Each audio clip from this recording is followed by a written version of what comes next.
Bienvenidos amigos nuevamente a un nuevo envío de AstroTips, el lado simple de la astrología.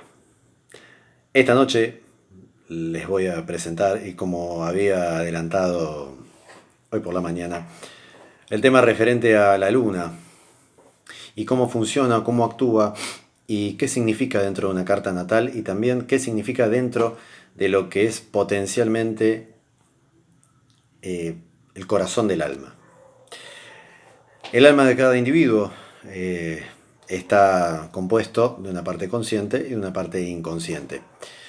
En el caso de la astrología, la conciencia estará realmente representada por el Sol, y el lado inconsciente, ese lado oscuro, un tanto desconocido, oscuro desde lo desconocido, el lado inconsciente está representado por la luna.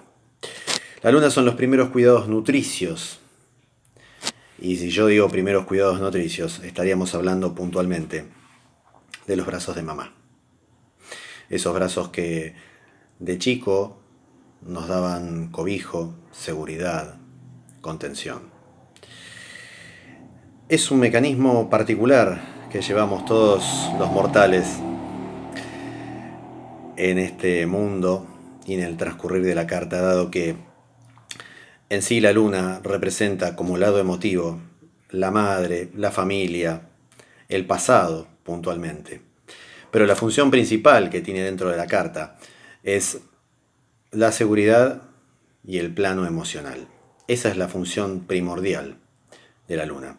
Y se la ha querido emparentar, por ejemplo, con una frase en la cual puedo llegar a concordar, que es el cristal, la luna es el cristal con el cual se mira la vida. La luna representa las raíces, el inconsciente de seguridad, lo instintivo, si podríamos decir, y funciona también como un mecanismo repetitivo. La emoción está dentro de esta faceta de la carta natal y dentro de este plano inconsciente que representa la luna en cada uno de nosotros. La luna funciona como un espejo, y si uno se pone a pensar en el universo y la emparenta también con el funcionamiento del sistema del universo, va a encontrar que la luna refleja la luz del sol. La luna como imagen en sí la podríamos ver como que es una imagen que el alma trae como conocida, como ya heredada y como aprendida, y que por lo tanto va a recurrir a esa situación puntualmente. Uno se va a alunar cuando se sienta amenazado, cuando sienta que algún conflicto lo pone a la defensiva, cuando sienta miedo, cuando sienta inseguridad. Cada uno de nosotros vamos a ir directamente a refugiarnos en la luna. Algunos necesitarán que ese plano emocional sea canalizado a través de la escritura, de el cuento, de la lectura de un cuento, de que te lean un cuento. A alguien quizás de chico, mamá, papá, o un abuelo o una abuela, sobre quien nosotros hayamos proyectado esa emoción lunar, nos habrá leído quizás un cuento. Y con eso nos quedamos tranquilos y recuperamos un poco esa parte de conciencia, de sol, que tenemos que en definitiva cumplir, porque es casi la misión, una de las misiones fundamentales de la carta, cumplir con el sol de cada uno. Si yo soy un acuario, tengo que ser en mi vida, o llegar a ser un acuariano. Si soy un virginiano, y mi sol es, obviamente, si soy virginiano, mi sol está en Virgo, mi tarea, mi misión, es llegar a ser un virginiano. Pero del otro lado tengo la luna, que me exige y que me lleva a un plano emocional de refugio, y del cual seguramente, de tan cómodo que voy a estar, no voy a querer salir. Es una zona conocida, es una zona de cobijo, pero es una zona que me tiene que servir puntualmente para evolucionar.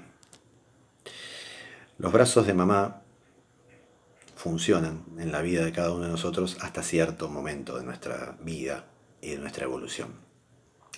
A partir de allí, la luna debería ser madurada. debería ser madurada, como también, a su vez, cuando hablamos de la luna estamos hablando del plano emotivo, que también debería ser evolucionado. Ya no pensar que mamá está ahí para abrazarnos y para cobijarnos y para protegernos. Madurar la luna sería primero concientizar la energía de cada una de estas lunas. Recordemos que la luna va a tener el color, o va a estar teñida del color puntual en el signo que caiga dentro de la carta. Puedo yo tener luna en Géminis, puedo tener luna en Virgo, puedo tener luna en Aries, puedo tener luna en Sagitario, puedo tener luna en Piscis o en Escorpio. Las lunas van a estar teñidas primero del elemento puntual que acarrea cada signo. Por ejemplo, si yo digo que tengo luna en Cáncer, mi luna va a tener una parte de agua importante, casi primordial,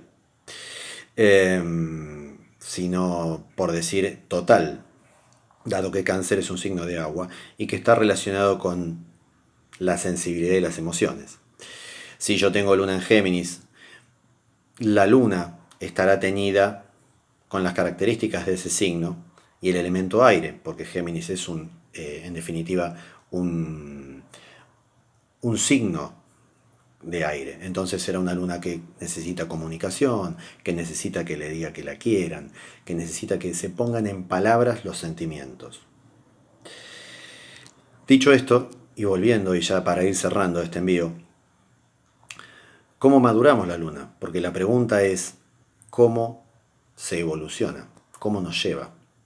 Concientizando, como habíamos dicho antes. Concientizando específicamente cuál es el mecanismo de cada luna, de la luna propia que tenemos en cada una de nuestras cartas. Y por ende, a partir de ahí, empezar a cortar el cordón umbilical con mamá.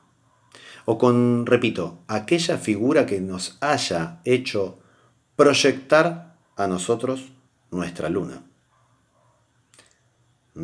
Quizás no haya sido mamá, si yo tengo luna en Géminis, la que me haya leído un cuento para tranquilizarme. Quizás haya sido papá, quizás haya sido un abuelo.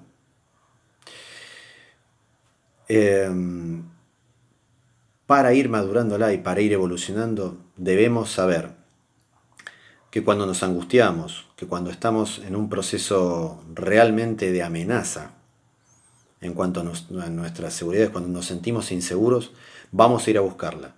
La idea es que el mecanismo funcione de tal manera que nosotros nos refugiemos solo un ratito y después salgamos de esos brazos. Sabemos que somos nosotros mismos los que, en definitiva, tenemos que cuidarnos. Eso es evolucionar, eso es madurar. ¿A través de qué? A través del sol. El sol va a ser el que nos va a ayudar, si nosotros vamos tomándolo en el camino de la evolución, a ir a buscar lo desconocido. Salir de los brazos de mamá, lo conocido, lo nutricio, lo encantadoramente confortable, para ir a buscar nuestro destino a través del sol. En próximos envíos estaremos particularizando la luna en cuanto a los elementos agua, fuego, aire y tierra, y después nos abocaremos a un pequeño análisis de los mecanismos en forma sintética de cada una de las lunas respecto de los signos y cómo funcionan, porque eso es lo interesante y eso nos va a servir para poder concientizar esta energía que, según los hindúes, lo veían representado en el dios Soma. El dios Soma era para ellos el que en definitiva era el que, entre comillas, el padre de las plantas y de la vegetación, el que los hacía crecer, el que los nutría, el que los hacía desarrollar. Curiosamente, si era el dios Soma para los hindúes, bien podríamos hacer la analogía de decir Soma, tiza. La luna, Soma, tiza. En cada uno de nosotros. El sol como conciencia y la luna como la inconsciencia es ella misma la que nos manda el diván. Muy buenas noches. Y hasta el próximo envío. Gracias por estar ahí y gracias por el apoyo. Buenas noches. Hasta la próxima. Esto fue Astro Tips. Lo simple de la astrología.